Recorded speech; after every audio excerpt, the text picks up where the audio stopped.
قبل ما نبدأ الفيلم صلى على النبي. يلا يلا.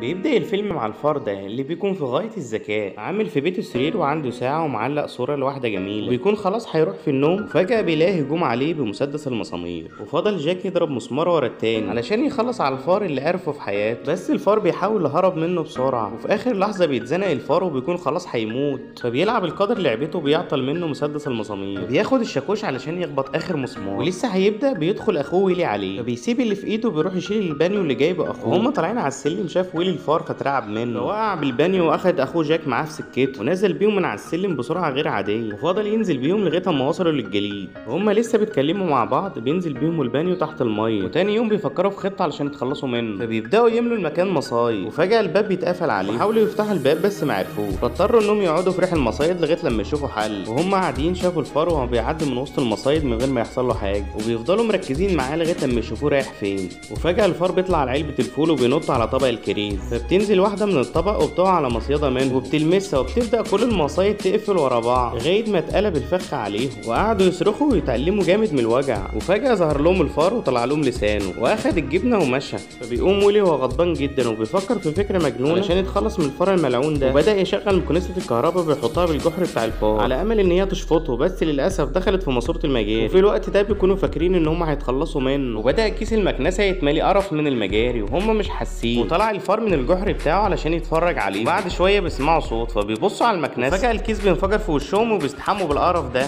وتاني يوم راحوا لاكبر محل قطط علشان يشتروا واحده تاكل الفار اللي مطلع عينيهم، وبداوا يحكوا له عن الفار واللي عملوا فيه، فجاب لهم اقوى قطه في المحل، وراح الفار علشان يشوف ايه اللي في الصندوق، وفجاه شاف قطه شكلها مرعب جدا، واول ما طلعت من الصندوق شافت الفار وقعدت تجري وراه، ووصلوا عند البيانو ودخلوا جواه، بس الفار ذكي وهرب منها بكل سهوله، وبدا الفار يشغل ذكائه علشان يتخلص من القطه، وقعد يشد في المصيده ناحيته، وفعلا بينجح وبتقفل المصيده على ديل القطه، فبتغضب منه وعينيها بتطلع شرار، بس الفار كان سابقها بشويه، وفضل الفار يجري وهي تجري وراه، ودخل عند الحبل بتاع صندوق الزباله، فبيبص الفار وبيلاقي القطه دخلت في الصندوق، فبيقعد يقرقط في الحبل لغايه لما بينقطع، ودي بتكون نهايه القطه، صعبت عليا، وتاني يوم راحوا جابوا احسن واحد متخصص في القضاء على الفئران، بيقول لهم ما تخافوش انا هخلصكم منه في دقايق، وبدا يبحث ويدور في كل ركن في البيت، وهو بيدور بيلاقي الزبل بتاع الفار، فبياخده وبيحطه في بقه، ايه القرف ده، يعرفهم ان الفار ذكر وعنده نقص كالسيوم، بيقولوا له شوف شغلك احنا هنمشي علشان عندنا شغل كتير، وبيوصل جاك المصنع وهو ماشي بيشبك خيط من البدله في المكنه، فضلت البدله تتفك حته حته،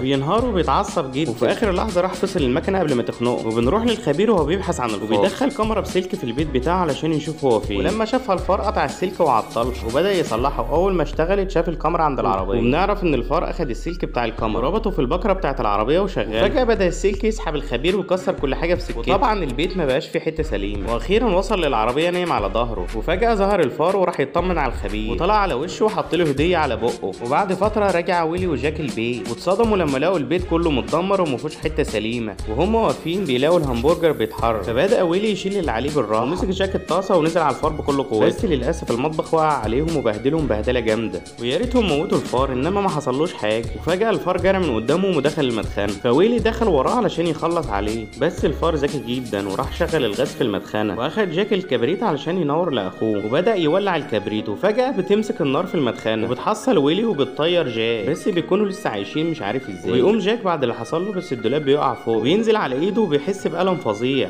بجد الاتنين دول صعبوا عليا من اللي حصل فيه، ودخل ويلي من بره بعد المدخنه ما طيرته ونزلته في الميه، وبيقعدوا يتكلموا وبيحكوا على اللي حصل معاهم، وبيكونوا تعبانين جدا ومش قادرين يقفوا على رجليهم، وبيشوف ويلي الفار وهو بيجري قدامه، فبيتجنن واخد المسدس وقعد يضرب عليه طلقه ورا التانيه وما حصلوش حاجه، وبعد اللي عملوه ده كله في الاخر هرب منه، الفار ده في قمه الذكاء بهدلهم بهدله غير عاديه، وبعد ما فاض بيهم قرروا ان هم يبيعوا البيت ويتخلصوا منه، بس لازم يرمموه وهم معهمش فلوس، وفضل جاك يحمل اخوه المسؤوليه وبيقول له انت السبب في اللي حصل في البيت ده، اتعصب ويلي عليه وحدفه ببرتقال، وبدل ما تيجي فيه جت في الفار واغمى عليه، وخلاص هيموتوه بس صعب عليهم في الاخر، ايه الغباء ده، فبيقول له جاك اتصرف بسرعه لان الفار هيصحى، فراح جاب علبه بسرعه وحبسوا فيها، وبيروح لواحده علشان تسلفهم فلوس يرمموا بيها البيت، وفعلا بتوافق وبتديهم شيك بالمبلغ، وبعد فتره جهزوا البيت وعملوا مزاد علشان يبيعوه، وجاك بيقول لويلي انا سعيد انك اتحفظت على الفار وحبسته، بيكونوا فاكرين كده ان هم اتخلصوا من الفار للابد، بس اللي حصل غير متوقع، يتوقع، وهو بيحط الزباله في الصندوق لقى العلبه مخرومه والفار هرب منه. وبدا المزاد يشتغل، ويلي فرحان جدا لانهم بيعرضوا مبالغ ضخمه، بس لقى جاك بيعرفه ان الفار هرب من العلبه واحنا في مصيبه. وفجاه ظهر الفار لويلي على المكتب، فقعد يضربه بالشاكوش بتاع المزاد، بس هرب من قدامه. جه اخوه عشان يمسكه فدخل في الكم بتاع البدله، وقعد الفار يمشي في كل جسمه، والناس افتكرت انه مجنون. وبعدها طلع من جسمه جرى، وويلي كان وراه بخرطوم الميه، حطه في الجحر بتاعه علشان يبعده شويه عن المزاد، وفتحوا ضغط الميه على الاخر، وفضلت الميه تزيد بطريقه غير طبيعيه، وبدا الفار يجري والميه وراه. وبنشوف ويلي وهو بيحضن اخوه لان المزاد وصل ل 25 مليون دولار. وفجاه هم قاعدين لقوا الميه داخله عليهم بقوه غير طبيعيه، وطلعتهم كلك بره البيت. يا فرحه ما تمت، خدها الفار وطاق. وقام ويلي وقال لهم البيت كويس ما تخافوش ما حصلش حاجه. وهو لسه بيتكلم معاهم بيتفاجئوا بانهيار البيت، فراحوا ركبوا العربيه بتاعتهم ومشوا من المكان، الحزن باين على وشهم. وده كله والفار وراهم مش سايبهم حتى بعد اللي حصل لهم. ووصلوا المصنع وناموا من التعب، فبيصحى ويلي على صوت المكن شغال، فبيلاقوا كوره معموله من الجبنه على شكل خيوط. بيعرفوا ان الفار هو اللي ورا الحركه دي، وعرفوا ان الفار عايزهم ينتجوا جبنه على شكل خيوط. وفعلا بداوا التنفيذ وانتجوا الجبنه، وبقى المصنع رقم 1 في العالم.